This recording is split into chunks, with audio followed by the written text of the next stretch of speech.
शन्नो मित्रः तं वरुणं तन्नो स्तन्नो भवत्यमा बृहस्पतिः शन्नो विष्णुरुक् विष्णुररुकं नमो नमो ब्रह्मणे नमः ब्रह्मणे आयो त्वमेव प्रत्यक्षं तं ब्रह्मासि ब्रह्मासि त्वमेव त्वमेव प्रत्यक्षं ब्रह्मं वदिष्यामि ऋतं वदिष्यामि सत्यं वदिष्यामि तन्मामवतु तद्वक्तारमवतु अवन्तु माम् अवन्तु वक्तारम् ॐ शान्ति शान्ति शान्ति ॐ नमो ब्रह्मादिभ्यो ब्रह्म विद्या संप्रदाय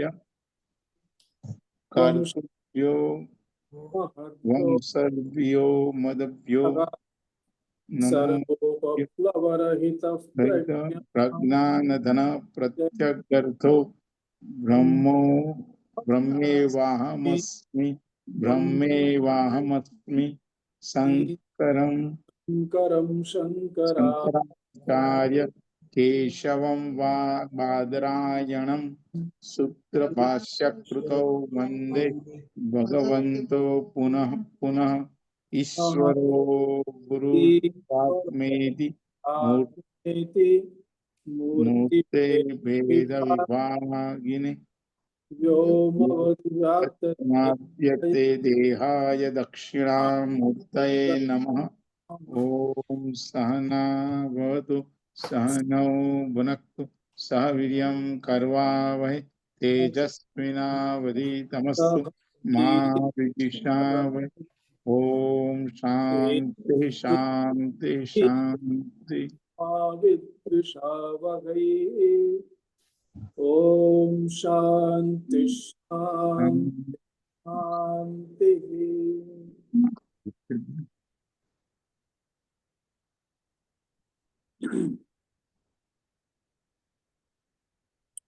આપણે ગયા ક્લાસમાં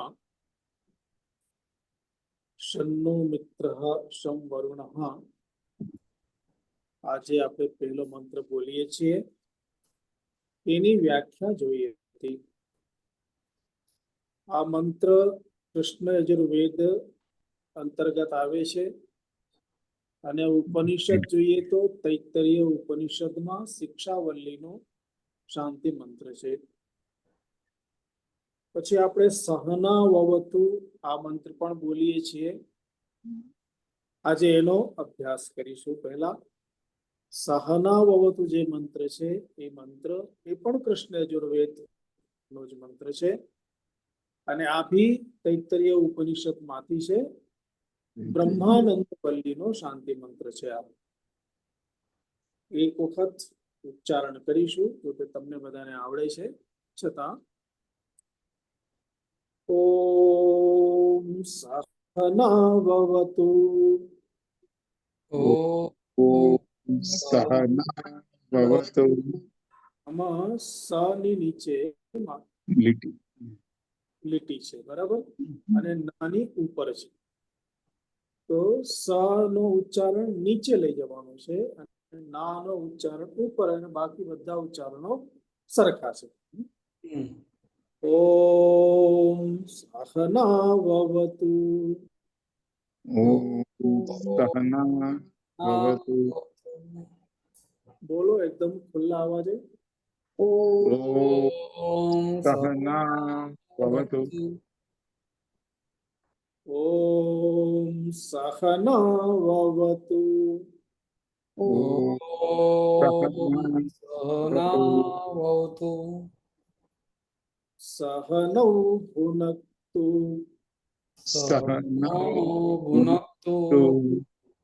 સહ વીર્યં કરવાવહૈ.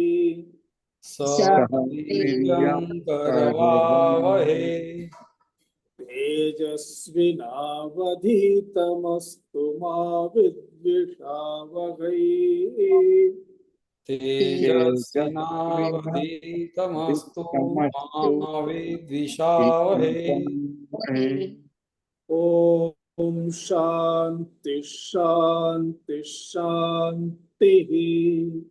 ઓમ શાંતિ શાંતિ શાંતિ. ઓમ ઓમ એ પરમાત્માનું નામ છે. કોઈ પણ મંત્ર બોલીએ ત્યારે સૌથી પહેલા ઓમ એનું ઉચ્ચારણ કરતા હોઈએ છીએ. સહ નવ અવતુ. તો અહીં નવ નવ એટલે આવાભ્યામ આવયો, એટલે કે અમારા બંનેનું શું કરો? આવતું, રક્ષણ કરો. અમારા બંનેનું રક્ષણ કરો એટલે શિષ્ય અને આચાર્ય. ભગવાન શંકરાચાર્યજી જ્યારે આ મંત્રનું ભાષ્ય લખે છે ત્યારે ભગવાન શંકરાચાર્યજી કહે છે કે આ જે મંત્ર છે તે શિષ્ય અને ગુરુ બંનેથી કોઈ ના કોઈ પ્રમાદ થઈ જતો હોય છે. એટલે પ્રમાદ થકી પ્રમાદ થાય મીન્સ કે ગુરુ પ્રમાદી તો ના હોય, પરંતુ કોઈને કોઈ પ્રમાદથી કોઈને કોઈ કારણથી અન્યાય થઈ જતો હોય. અન્યાય થઈ જતો હોય એટલે ગુરુ ક્યારેક શિષ્ય પ્રત્યે કોઈ ક્રોધ કરી જાય અથવા ક્યારેક એને થોડીક દાંટ લગાડી દે. જૂના જમાનાના ગુરુઓ તો લાકડીથી ફટકારી દેતા અથવા તો હાથ ઉપાડી દેતા. તો આને કહેવાય પ્રમાદવશ, ભૂલવશ. એટલે કોઈક ક્રોધના આવેશમાં કે કોઈક આવેશમાં આવી જઈને શિષ્ય પ્રત્યે થયેલો અન્યાય, અથવા ક્યારેક કોઈક શિષ્યના વ્યવહારથી ગુરુના મનમાં ગુસ્સો ભરાયેલો હોય અને શિષ્યને ના સમજાયું હોય, ભણાવતી વખતે એની પૂછે તો પણ એને જવાબ ના આપે, તો એને પણ કહેવાય થયેલો અન્યાય. પ્રમાદવશ, અપ્રમાદ જ કહેવાય. આવી ભૂલ થવી એ યોગ્ય નથી અને છતાં આવું થાય. તો પ્રમાદવશ જે કોઈ અન્યાય થતો હોય એ અન્યાયથી શું થાય? આમ તો ગુરુ કોઈની ઉપર અન્યાય કરીને શું કરે? નહીં ભણાવે અથવા સરખું નહીં ભણાવે, સ્પીડમાં જતા રહે, બહુ ધ્યાન નહીં આપે, સમજાયું કે ના સમજાયું એનો વિચાર ના કરે. તો વિદ્યા ગ્રહણ પ્રતિપાદન નિમિત્ત દોષ સમાનાર્થા યમ શાંતિ ઉચ્યતે. આવી રીતે ભાષ્યમાં લખે છે કે જે વિદ્યા ગ્રહણ, શિષ્ય વડે વિદ્યાનું ગ્રહણ અને ગુરુ વડે જે વિષય છે એનું પ્રતિપાદન. વિદ્યાનું ગ્રહણ બરોબર ના થતું હોય, એનું પ્રતિપાદન બરોબર ના થતું હોય, એની વ્યાખ્યા બરોબર ના થતી હોય, તો એના નિમિત્તે જે કંઈ દોષો ઉત્પન્ન થાય એ દોષને પ્રશમનાર્થમ, દોષના શમન માટે, આ દોષને દૂર કરવા માટે આ શાંતિ મંત્ર છે. વિશેષ કરીને એની અંદર તમે જોશો વ્યાખ્યામાં તો ગુરુ અને શિષ્ય બંને માટે અહીં એનો ભાવ વ્યક્ત થાય છે. સહ નવ અવતુ, નવ સહ અવતુ, અમારા બંનેનું એક સાથે અવતુ, રક્ષણ કરો, પાલન કરો અમારા બંનેનું. સહ નવ ભુનક્તુ, અહીંયા ભુનક્તુ એ પણ પાલન પોષણના અર્થમાં છે. સેના વડે પાલન પોષણ કરશે? વિદ્યા વડે. આચાર્ય વિદ્યા આપીને વિદ્યા થકી શિષ્યનું રક્ષણ કરે. આચાર્ય વિદ્યા આપે અને એ વિદ્યાનો વિકાસ થાય અને એ વિદ્યા થકી ગુરુનું પાલન, શિષ્યનું પાલન પોષણ થાય. એનું રક્ષણ, પાલન પોષણ આ બધું વિદ્યાથી થાય. માટે એ જ પરમેશ્વર જે પરમેશ્વર જ્ઞાન અહીં આપવામાં આવ્યું છે. એ જ્ઞાન એ જ વિદ્યા છે અને આ વિદ્યા થકી પરસ્પર રક્ષણ થાય. આ એનું તાત્પર્ય કહેવાય. સહવીર્યમ કરવાવહૈ, અમે બંને આ વિદ્યા થકી જે મેળવ્યા છીએ એ અમારી વિદ્યા ફળદ્રુપ થાય, ફલરૂપ બને, આ વિકસે, ચમકી ઉઠે, દેદીપ્યમાન બને. એને કહ્યું નવ સહવીર્યમ કરવાવહૈ, અમે બંને આ બંને આજે અમારી વિદ્યા છે તે વિદ્યાને, એટલે કે વિદ્યા દ્વારા પ્રાપ્ત જે સામર્થ્ય છે એ સામર્થ્યને અમે પ્રાપ્ત કરીએ. કરવાવહૈ એટલે કે નિષ્પાદયાવહૈ, અમે એને નિષ્પન્ન કરીએ, પ્રાપ્ત કરીએ. અને વળી તેજસ્વિનૌ અધીતમ અસ્તુ, અમારું અધીતમ જે ભણેલું છે તે કેવું બને? તેજસ્વી બને. અમારી વિદ્યા તેજસ્વીની બને, અથવા અમારી વિદ્યા તેજસ્વી રૂપ આ જે વિદ્યા છે એનાથી અમે તેજસ્વી બનીએ. વિદ્યા થકી અમારામાં તેજ પ્રાપ્ત થાય, વધે, અથવા તો અમારી વિદ્યા તેજસ્વી બને. આવી રીતે બંને અર્થ ગ્રહણ કરી શકાય. અને પછી મા વિદ્વિષાવહૈ, અમે બંને પરસ્પર એકબીજા ઉપર વિદ્વેષ ના રાખીએ. અર્થાત કોઈ પણ કારણસર શિષ્ય જે છે એ ગુરુ પ્રત્યે, કે પછી જે ગુરુ છે એ શિષ્યો પ્રત્યે, એમ શિષ્ય અને ગુરુ પરસ્પર, અથવા શિષ્યો પરસ્પર એકબીજા પ્રત્યે વિદ્યાના અનુસંધાનમાં કોઈ મનમાં કોઈ વિદ્વેષ, કોઈ દ્વેષ ભાવ ના રાખે. આવી રીતે આ પ્રાર્થના ગુરુ અને શિષ્ય બંને વડે કરવામાં આવે છે. અને ઓમ શાંતિ શાંતિ શાંતિ, ત્રણ પ્રકારની જે શાંતિ છે એ ત્રણ પ્રકારના તાપને દૂર કરવા માટે ત્રિવિધ શાંતિ છે. હવે આપણે વિષય ઉપર આવીએ. સૌથી પહેલા એક વખત શ્લોકનું ઉચ્ચારણ કરી લઈશું. સાધન પંચકમ.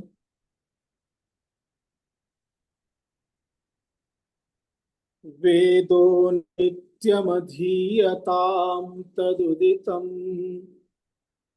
વેદો નિત્યમ ધીયતામ તદુદિતમ. જો સંસ્કૃત ભાષાની આ એક ખૂબી છે, બરાબર, કે જેવું છે એવું જ અને જેવું બોલીએ એવું જ લખાય. તેમાં અક્ષર, જો અર્ધ અક્ષર હોય તો ઉચ્ચારણ પણ એનું અર્ધું થશે, અને જો અક્ષર આખું હોય તો એનું ઉચ્ચારણ પણ આખું થાય. જેમ કે નિત્યમ ધીયતામ, મ એ અક્ષર અર્ધું નથી, આખું છે, તો આખું અક્ષર બોલવાનું છે આપણે. નિત્યમ ધીયતામ એવી રીતે નહીં, નિત્યમ ધીયતામ. બરાબર? પ્રકાશભાઈ ધ્યાન રાખજો. વેદો નિત્યમધીયતામ તદુદિતમ, વેદો નિત્યમધીયતામ તદુદિતમ. કર્મસ્વનુષ્ઠીયતામ, કર્મસ્વનુષ્ઠીયતામ. તેનેશસ્ય વિધીયતામ પચિતિઃ, તેને સસ્ય વિધીયતામ પચિતિ. રૂપેશભાઈ તમે અનમ્યુટ થાઓ, શૈલેષભાઈ તમે બી અનમ્યુટ થાઓ, તમારો અવાજ નથી આવતો બંનેનો. છે ને તમારી પાસે ટેક્સ્ટ? કરી તો એનો અવાજ ના આવે એટલે હે? બોલતો તો પણ પેલો અવાજ મ્યુટ થઈ ગયો એટલે હા, અમે તો ડિસ્ટર્બન્સ ના આવે ને એટલા માટે કઈ. હવે થઈ ગયું. હવે તમારું શૈલેષ અનમ્યુટ કરજે તારું.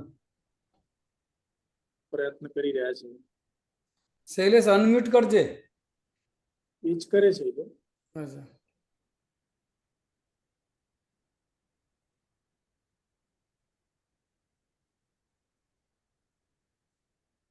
વેદો નિત્યમધીયત તદુદિતં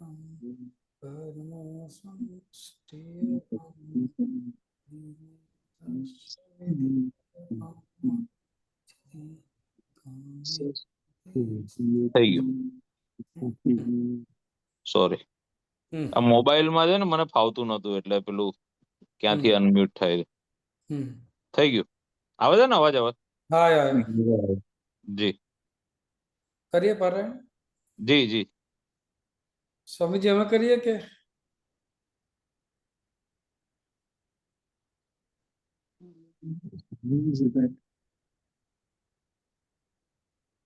સ્વામીજી અવાજ આવે છે? બંધ થઈ ગયેલા? સ્વામીજી મ્યુટ થઈ ગયા? તો નથી પણ કઈક દબાઈ ગયું લાગે હા, છે. એ કંઈક મથે છે. અનમ્યુટ જ છે કઈ. આ અનમ્યુટ તો છે પણ એ કંઈક. કઈક દબાઈ ગયું લાગે છે, પોઝ કે એવું કઈ. હા હા હા. સ્વામીજી અવાજ આવે છે? નથી આવતો. આપનો અવાજ નથી આવતો.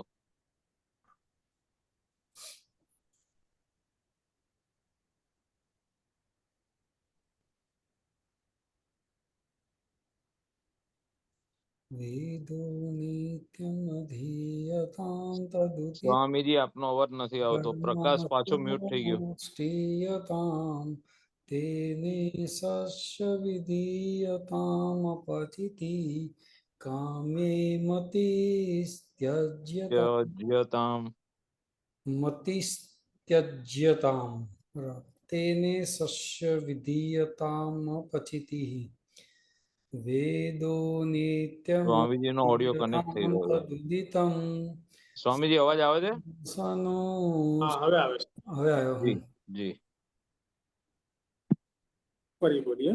હા જી. વેદો નિત્યમધીયતામ તદુદિતં વેદો નિત્યમધીયતામ નિત્યમધીયતામ તદુદિતં તદુદિતં કર્મસ્વનુષ્ઠીયતામ કર્મસ્વનુષ્ઠીયતામ તેને શસ્ય વિધીયતામપચિતિઃ તેને શસ્ય વિધીયતામપચિતિઃ કામ્યે મતિસ્ત્યજ્યતામ કામે મતિસ્ત્યજ્યતામ પાપૌઘઃ પરિધૂયતામ ભવ સુખે પાપૌઘ પરિધૂયતામ ભવ સુખે દોષોનુસંધીયતામ દોષોનુસંધીયતામ આત્મેચ્છા વ્યવસીયતામ નિજગૃહાત આત્મેચ્છા વ્યવસીયતામ નિજગૃહાત વિનિર્ગમ્યતામ તો પૂર્ણ વિનિર્ગમ્યતામ. આપણે આ જે પ્રથમ શ્લોક છે એમાં પ્રથમ જે મૂલ્ય છે એની ચર્ચા કરતા આપણે જોયું હતું કે આપણા આ બધા જે વેદો છે આ વેદો એનું અધ્યયન આપણે કરવું જોઈએ. વેદઃ નિત્યમ અધીયતામ, નિત્ય વેદનું અધ્યયન કરવું જોઈએ. અર્થાત બાળપણમાં જો નાનપણમાં વેદો ભણ્યા હોય તો પછી રોજ વેદોનું કંઈક પારાયણ કરી શકીએ. સમગ્ર વેદનું પારાયણ તો સંભવ આપણાથી ના બને, કારણ કે જેમનું ફૂલ ટાઈમ વેદ એ જ વિષય હોય, અર્થાત બ્રાહ્મણ બાળક હોય અને કોઈ એક વેદને એ મોઢે કરે, કંઠસ્થ કરે અને રોજ પારાયણ કરે, તો એક રાઉન્ડ બોલતા એને ક્યારેક અડધો દિવસ નીકળી જાય. તો એ દરેકને માટે સંભવ નથી. પરંતુ વેદ અંતર્ગત જે કેટલીક પ્રાર્થનાઓ છે, જેમ કે પુરુષ સૂક્ત છે, નારાયણ સૂક્ત છે, શ્રી સૂક્ત છે, કે પછી ભગવાન ગણેશજીની સ્તુતિ છે, ગણપત્યથર્વ સ્તોત્ર છે, કે પછી ભગવાન સૂર્યનારાયણનો ગર્ભોપનિષદ છે, વગેરે વગેરે આવા કેટલાક બધા ઉપનિષદો છે. આ ઉપનિષદ અધીન કે ઉપનિષદ એ સમગ્ર મંત્ર છે. આવા બધા મંત્રો, ઉપનિષદો કે પછી કોઈક સ્તુતિ વગેરે એનું રોજે રોજ પારાયણ કરી શકાય, એમાંથી એકાદનું કરી શકાય. આપણી જે શાખા હોય એ શાખા અંતર્ગત આપણું જે વેદ હોય, આપણો જે વેદ એની અંદર જે આપણી જે ઉપનિષદ હોય એ ઉપનિષદ એમાં આપણે કંઈક અધ્યયન કરીએ, એનું જ્ઞાન મેળવીએ, તો એને કહેવાય વેદનું અધ્યયન. કુલ મળીને વેદના અધ્યયનની પાછળનો મૂળ હેતુ શું છે? કે જે આપણા બધા કર્મો છે એ વૈદિક કર્મ થાય, અનાવશ્યક કર્મ ના થાય. માટે વેદો નિત્યમ અધીયતામ એમ કહ્યા પછી તરત જ શું કહ્યું? તદુદિતમ કર્મ સ્વનુષ્ઠીયતામ. એ આપણા વેદો જે પ્રમાણે આપણને કર્મ જણાવે છે એવા કર્મો આપણે કરીએ, એનું અનુષ્ઠાન કરીએ. તત ઉદિતમ, ઉદિતમ અર્થાત કથિતમ, ઉક્તમ, વેદોક્ત કર્મ, એ વેદોક્ત કર્મો આપણાથી થાય, એ આપણે આવા કર્મો કરવા જોઈએ. સુઅનુષ્ઠીયતામ, સ્વનુષ્ઠીયતામ, સ્વનુષ્ઠીયતામ અર્થાત સુ અનુષ્ઠીયતામ, સુ એટલે સુષ્ઠુ અનુષ્ઠીયતામ, સારી રીતે, સારી પેઠે આ કર્મો થવા જોઈએ. હવે સમજી લઈએ કર્મ બાબતમાં. તો કર્મ, પ્રત્યેક પ્રકારની જે ક્રિયા છે એને કર્મ કહેવાય. આપણે જે શ્વસનની ક્રિયા કરીએ છીએ એ પણ કર્મ કહેવાય. આપણે કંઈક ભોજન લઈએ તો ભોજન, એનું પાચન એ પણ ક્રિયા છે, એવી કર્મ કહેવાય. ઉદર એ કર્મ કરે છે, શ્વાસ કર્મ કરે, અગ્નિ દ્વારા જે કઈ પાચન ક્રિયા થાય એમાં બી કર્મ છે.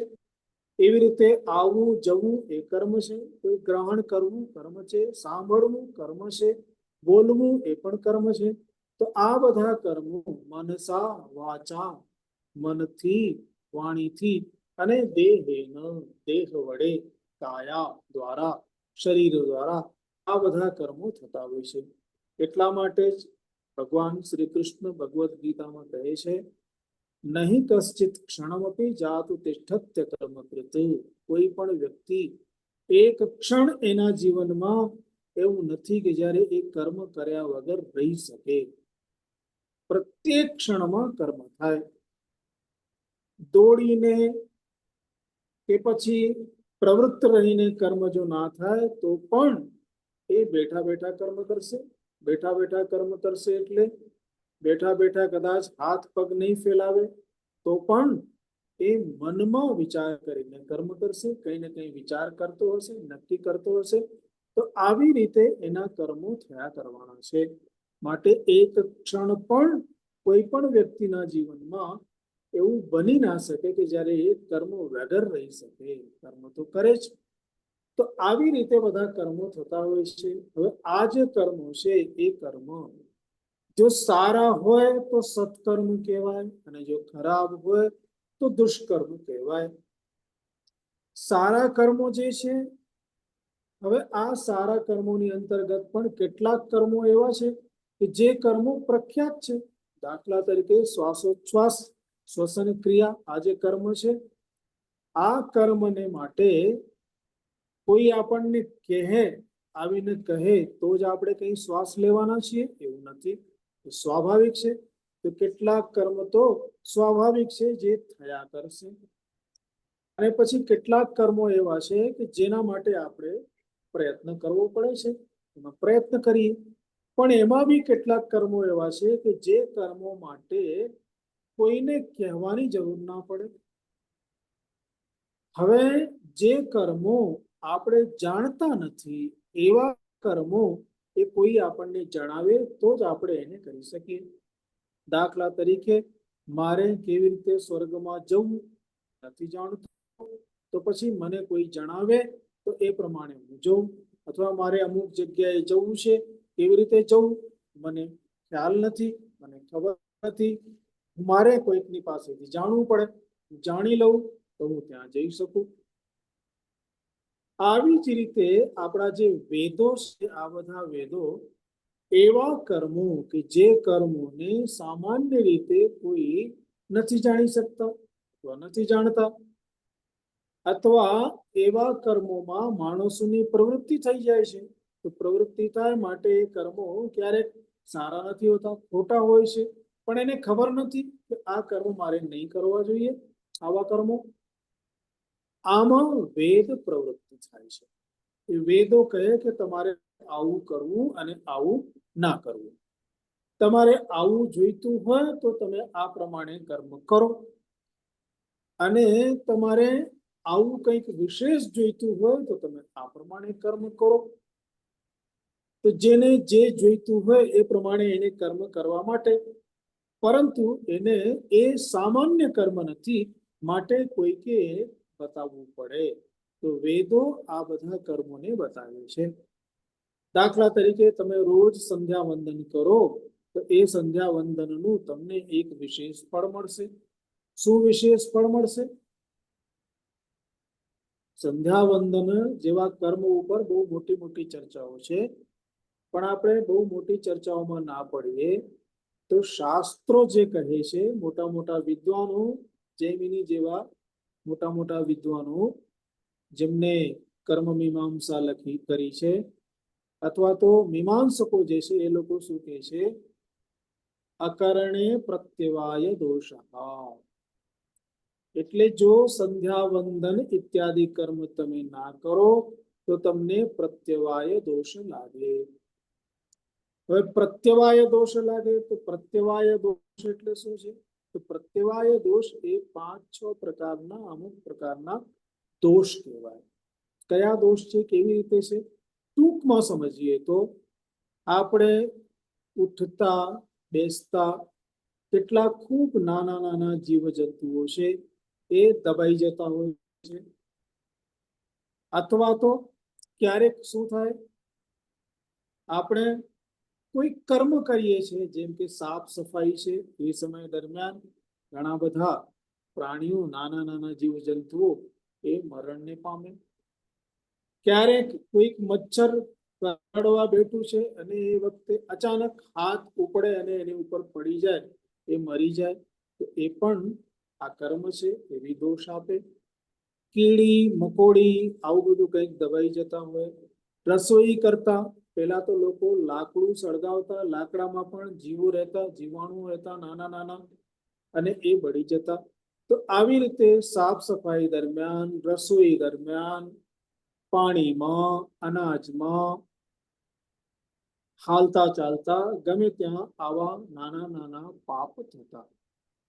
આ બધા નાના નાના દોષો કે જે રોજના છે, આવા દોષોની નિવૃત્તિ માટે સંધ્યા વંદન જેવું એક નિત્ય કર્મ કહેવામાં આવેલું. તો સંધ્યા વંદન કરો એટલે કે આ નિત્ય કરો, રોજ સાયં પ્રાતઃ કરો. તો આ નિત્ય કર્મ કરવાથી પ્રત્યવાય દોષની નિવૃત્તિ થાય. તો પ્રત્યવાય દોષની નિવૃત્તિ માટે આપણા વેદો સંધ્યા વંદન કર્મને જણાવે. તો આ બધા કર્મો છે. હવે મેં તમને કહ્યું એમ કર્મો જે છે બે પ્રકાર છે. એક જે સારા કર્મો છે અને બીજું જે ખરાબ કર્મો છે. જે સારા કર્મો છે એ કરણીય છે, કરવા જોઈએ. જે ખરાબ કર્મો છે એ ન કરવા જોઈએ. માટે વેદો આપણને જે કર્મો કરવા માટે કહે એને કહેવાય વિધિ કર્મ, અને વેદો આપણને જે કર્મો ન કરવા માટે કહે એને કહેવાય નિષિદ્ધ કર્મ. તો વિધિ એટલે વિહિત કર્મ, અને નિષિદ્ધ કર્મ, આ બે પ્રકારના કર્મો થયા. દાખલા તરીકે મા હિંસ્યાત સર્વભૂતાની, આવી રીતે વેદ મંત્ર છે. પ્રાણીઓની, સર્વ પ્રાણીઓની, કોઈ પણ પ્રાણીની, સર્વ અર્થાત કોઈ પણ પ્રાણીની હિંસા ન કરવી જોઈએ. અર્થાત પ્રાણીઓને મારવા નહીં. તો એ લોકો મરઘી ગળું પકડીને દબાવી નાખે, કામ હલાલ કરી નાખે, બકરાને હલાલ કરે અને ખાઈ જાય, તો આ હિંસા જ કહેવાય. બહુ મોટી હિંસા છે, નાની હિંસા નથી. તો આવી રીતે આવી બધી હિંસાઓ, હિંસાનું જ્યારે પ્રકરણ ચાલશે ત્યારે આપણે વિચાર કરશું કે હિંસાઓ તો કેટલા પ્રકારની છે. દેહ થકી થતી હિંસાઓ, મન થકી થતી હિંસાઓ, બુદ્ધિ થકી થતી હિંસાઓ, વાણીથી થતી હિંસાઓ, આવી અનેક પ્રકારની હિંસા છે. આ બધી હિંસાઓ ન થાય તો એના માટે અથવા આવા જ અનેક પ્રકારના દોષોથી બચવા માટે વેદો આપણને અમુક કર્મો ન કરવા જોઈએ એવું જણાવે, એને કહેવાય નિષિદ્ધ કર્મ. તો વેદ વિહિત કર્મ અને વેદ નિષિદ્ધ કર્મ. આ વેદ વિહિત કર્મ કરીએ તો, આ વેદ વિહિત કર્મો કરવા જોઈએ. એનું શું ફળ આવે છે આપણે આગળ વિસ્તારથી જોઈશું એક એક કરીને.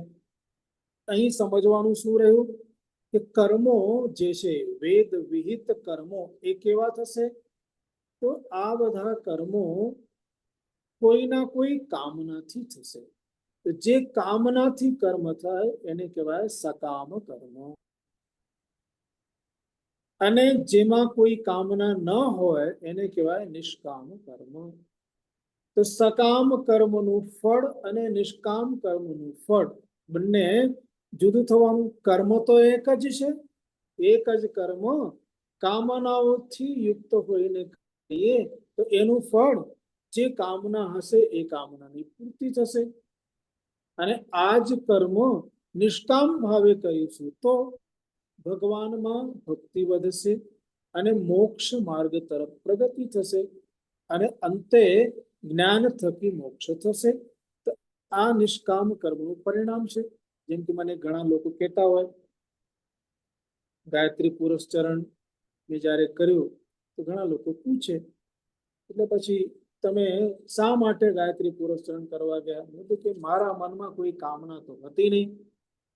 મને એવું હતું કે બ્રાહ્મણ શરીર છે અને કોઈ પણ બ્રાહ્મણે એક વખત ગાયત્રી પુરસ્ચરણ તો કરવું જોઈએ એના જીવનમાં. બસ મને આવું મારા મનમાં આવ્યું અને હું ગાયત્રી પુરસ્ચરણ કરવા માટે ગયો. બાકી મારી કોઈ કામના હતી નહીં. કેટલાક લોકો કામનાથી પરિપૂરિત હોઈને કર્મ કરે અને પરિણામે એમની કામનાની પૂર્તિ થાય સમયાંતરે. મારી કોઈ કામના નહોતી તો શું થયું, મને એનું શું ફળ મળ્યું? એવું કહેવાય છે કે ગાયત્રી પુરસ્ચરણ કરો અને કોઈ કામના ના હોય તો મારી જેમ સંન્યાસ જીવન મળી જાય. એને કોઈ કામના ના હોય એટલે પછી એનો સંસાર છૂટી જાય, સંન્યાસ મળે. તો આ નિષ્કામ કર્મનું પરિણામ છે ગાયત્રી પુરસ્ચરણનું. બાકી બધા નિષ્કામ કર્મ કરશો તો મારી જેમ ભગવા ધારણ કરી લેવા પડશે, જરૂરી નથી.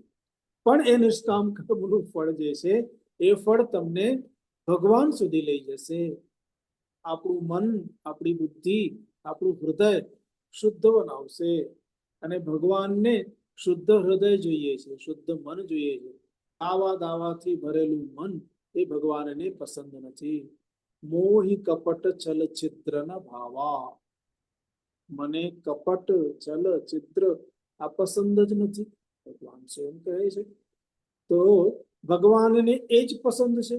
પરિણામે આવું હૃદય જેનું હશે ભગવાન એને તરત હાથ પકડીને પોતાના ખોળામાં બેસાડશે. તો આ એનું પરિણામ. તો નિષ્કામ કર્મ, હવે આ જે કર્મો થયા વિહિત કર્મનો આ ભાગ થયો. વિહિત કર્મમાં એક નિત્ય કર્મ, પછી સકામ કર્મ, નિષ્કામ કર્મ.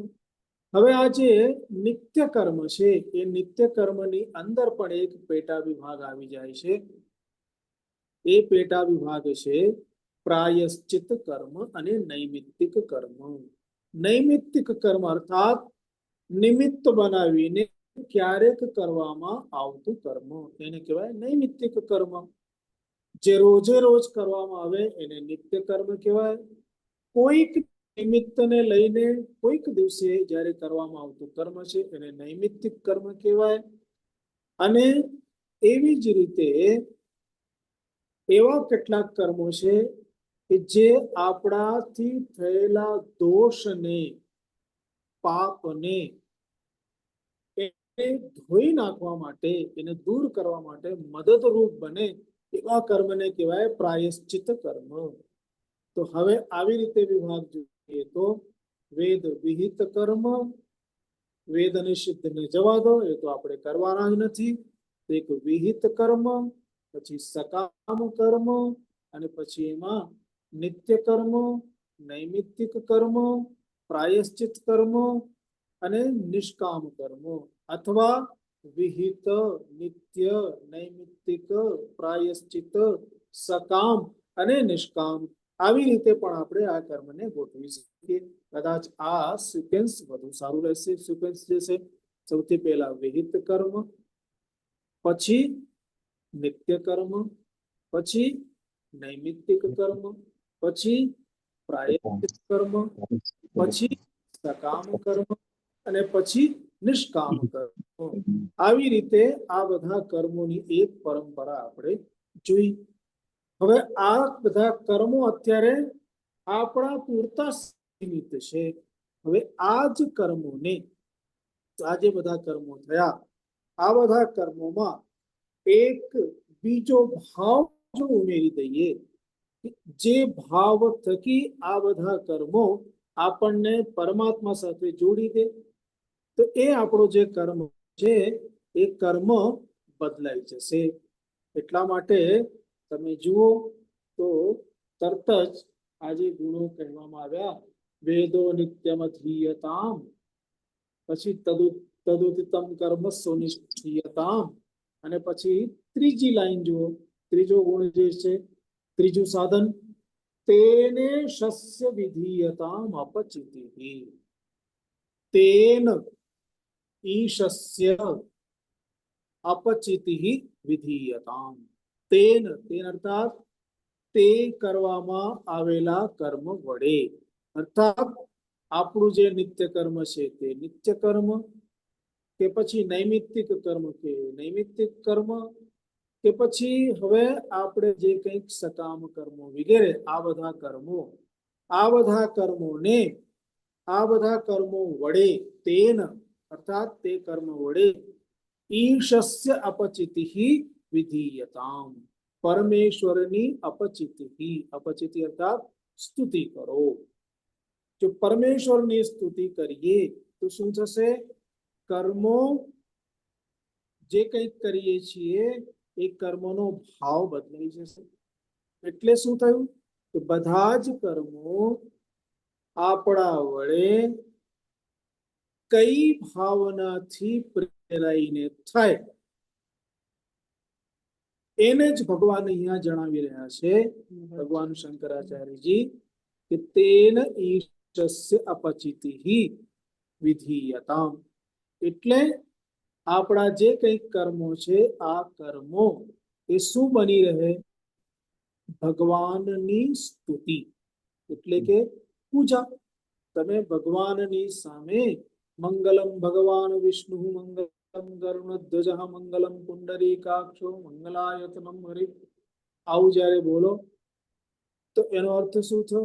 ભગવાનની તમે સ્તુતિ કરો છો. સ્તુતિ કરો છો એટલે ભગવાનની પૂજા કરો છો. એમ કરીને તમે ભગવાનને પુષ્પ ચઢાવો અથવા પ્રણામ કરો. વંદે દેવ ઉમાપતિમ સુરગુરુમ બોલો અને ભગવાનને પ્રણામ કરો, તો આ ભગવાનની સ્તુતિ છે.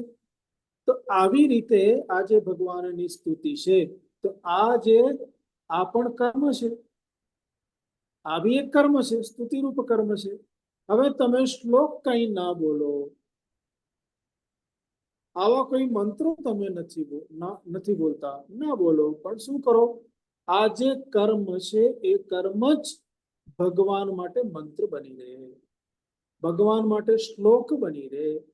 એને કહેવાય કર્મ જ પૂજા રૂપે બની જાય. જે કર્મ છે એ કર્મ એ જ પૂજા રૂપ ધારણ કરી લે. અર્થાત કોઈ પણ કર્મ તમે ભગવાનને નિમિત્ત બનાવીને કરો, ભગવાનને માટે કરો, ભગવાનનું નામ લઈને કરો, તો એ કર્મ, પ્રત્યેક કર્મ ભગવાનને અર્પણ કરી દો તો એને કહેવાય આ કર્મ પુષ્પ. તો કર્મ પુષ્પ થી ભગવાનની સ્તુતિ કરવી. એક કર્મ બરાબર એક નટરાજની સ્તુતિ સમજો, એક કર્મ બરાબર એક ભગવાન કૃષ્ણની સ્તુતિ સમજો, એક સારું કર્મ એક નારાયણ સૂક્ત બરાબર, એક સારું કર્મ એક પુરુષ સૂક્ત બરાબર. તો આ જે કર્મ છે એ કર્મ જ ભગવાનની પૂજા બની રહે. આ ભાવ કર્મમાં પછી બદલાય. જે કંઈક સકામ કર્મ કરતા હતા એ કર્મનું પરિણામ તો મળવાનું, પણ હવે આ કર્મ ભગવાનને અર્પણ કરી દો અને ભગવાન શું કરશે? તમારા ફળને ભગવાન પોતાના ઘરે લઈ જશે. તમારા ફળને શું ભગવાન જ સમગ્ર કર્મનું ફળ આપનારા છે. તો પછી ભગવાનને અર્પણ કરનાર એ ભગવાન થોડી થઈ જવાના છે. ભગવાન જ જ્યારે જે અર્પણ નથી કરતો એને પણ ભગવાન આપે છે, તો જે અર્પણ કરે છે એને તો ભગવાન પ્રેમથી આપશે, વધુ કરીને આપશે, યોગ્ય સમયે આપશે. તો એ કર્મનું ફળ આ ભગવાન આપણને આપશે. માટે કર્મ એ પૂજા બની જાય. એટલે શું? એટલે કે દિવસ દરમિયાન જેટલા બધા કર્મો થતા હોય આ બધા કર્મો ઈશ્વરની આરાધના બને. બધા જ કર્મો ઈશ્વરની પૂજા બની જાય. હવે તમે વિચારો કે દિવસ દરમિયાન તમે જ્યારે ભગવાનને અર્પણ કરો, ભગવાનને કોઈ નૈવેદ્ય બનાવે તો નૈવેદ્યમાં શું બનાવો તમે?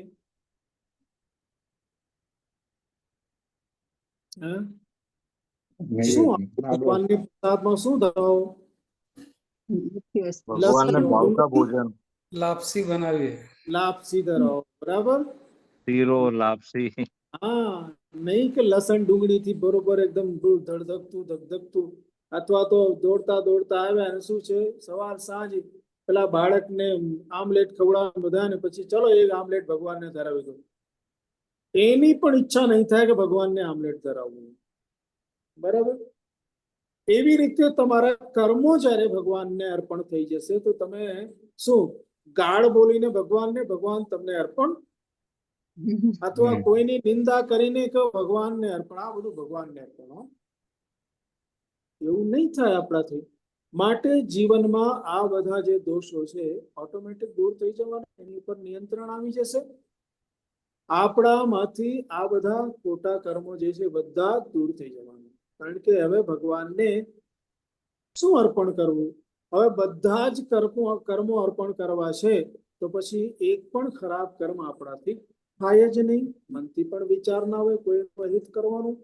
માટે એવી રીતે તમે કર્મ કરો કે સમગ્ર દિવસ દરમિયાન થતા કર્મો એ ભગવાનને અર્પણ થતા જાય.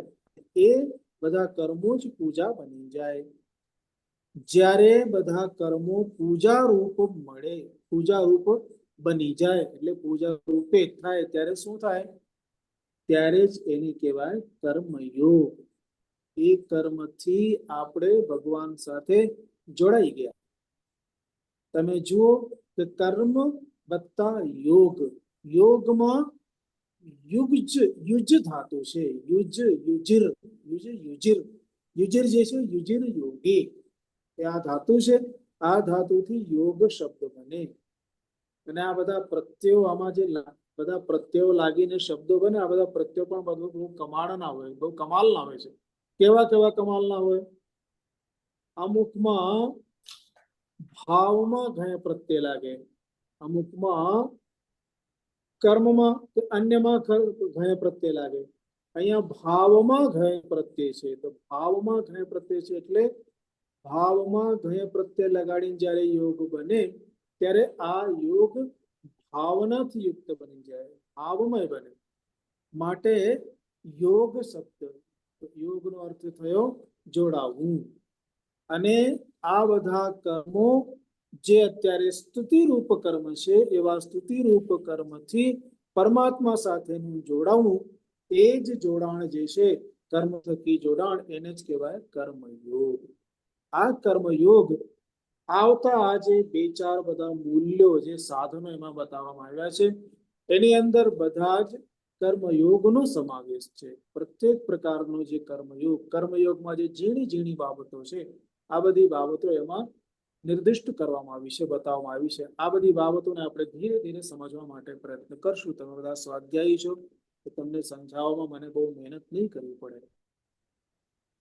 તો ખૂબ સરસ વાત છે. ટૂંકમાં કર્મ થકી ઈશ્વર સાથે જોડાવવું એનું નામ જ છે કર્મયોગ.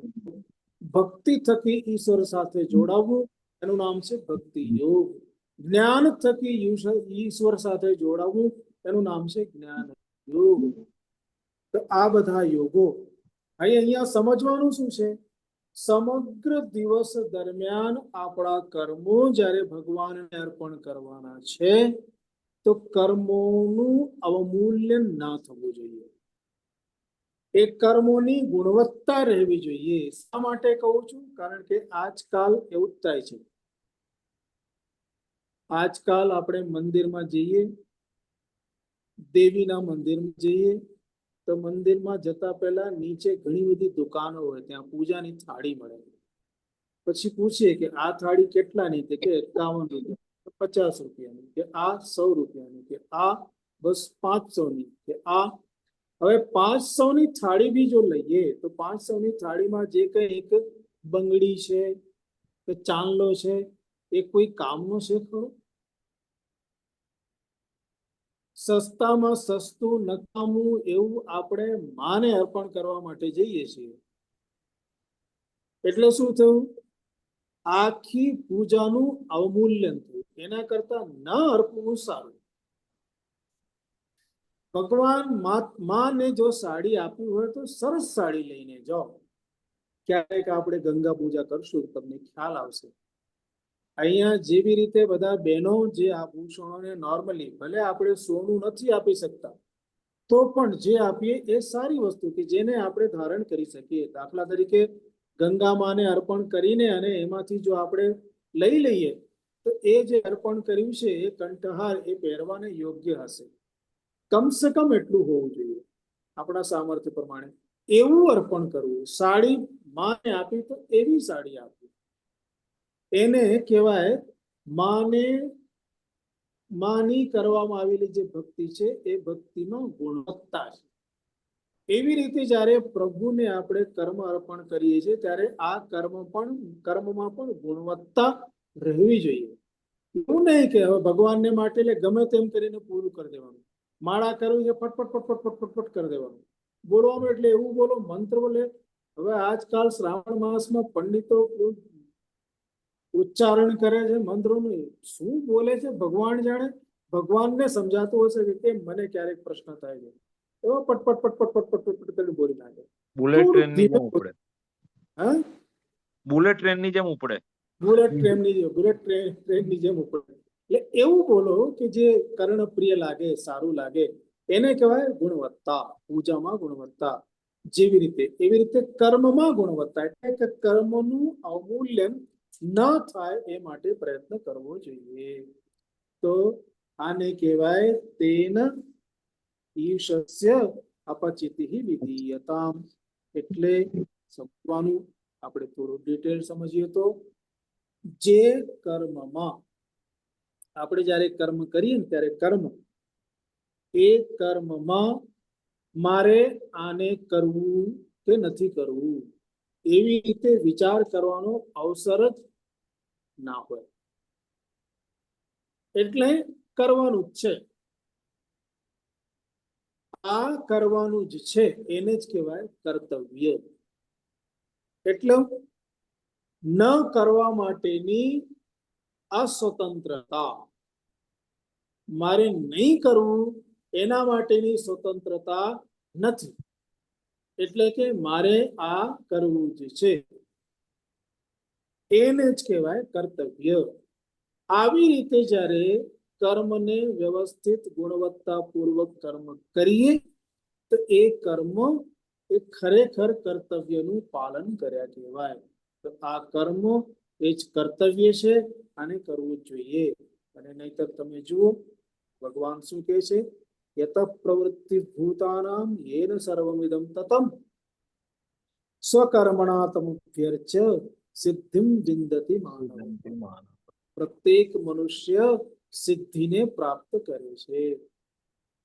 એવી રીતે પોતાનું જે કર્મ છે એ કર્મને સ્વકર્મણા તમભ્યર્ચ્ય, એ પરમેશ્વરને અર્પીને. અને ધારો કે તમે પરમેશ્વરને નહીં અર્પો તો શું તમે બેસી રહેવાના છો? એવું તો બનવાનું નથી. કર્મો તો થવાના છે. યત પ્રવૃત્તિ ભૂતાનામ, આ બધા જ પ્રાણીઓની પ્રવૃત્તિ જે પરમાત્મા તત્વથી પરમાત્માથી છે, જે પરમાત્મા સમગ્ર જગતમાં વ્યાપ્ત છે, એ પરમાત્માથી બહાર નથી. તમે નથી, તમારું કર્મ પણ નથી, તમે પણ નથી. તેનાથી બહાર તો કોઈ છે નહીં. હવે આ જો બહાર નથી એટલે કે તમે કર્મ ન કરો એના માટે સ્વતંત્ર નથી. કર્મ તો તમારે કરવા જ પડશે.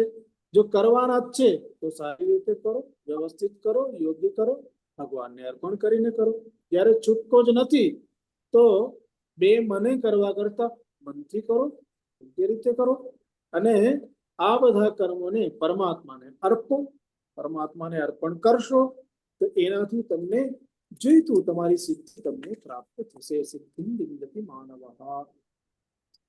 હવે આ જ કર્મયોગમાં વિશેષ રીતે કર્મને સમજવા માટેનું આગળ એક ચેપ્ટર શરૂ થશે કે આ કર્મ જ આપણા માટે બંધન આપે છે અને આ કર્મ જ આપણને બંધનમાંથી મુક્તિ પણ આપે છે.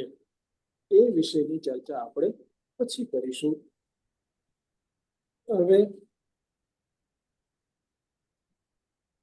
બે પ્રશ્નો હતા.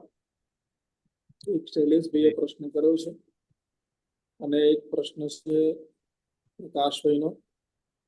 પ્રકાશભાઈનો જે પ્રશ્ન છે એ તો આમાં આપણો વિષય જ છે શાસ્ત્રનો. જેમ જેમ આપણે સાંભળશું આ બધા વિષયો આપણી સામે આવવાના જ છે. જેમ કે પ્રકાશભાઈએ પૂછ્યું હતું કે એમાં મોક્ષ કારણ સામગ્રી ભક્તિ રેવ ગરીયસી, એ નારદ ભક્તિ સૂત્ર જે છે એમાંથી એનો ઉલ્લેખ કર્યો છે.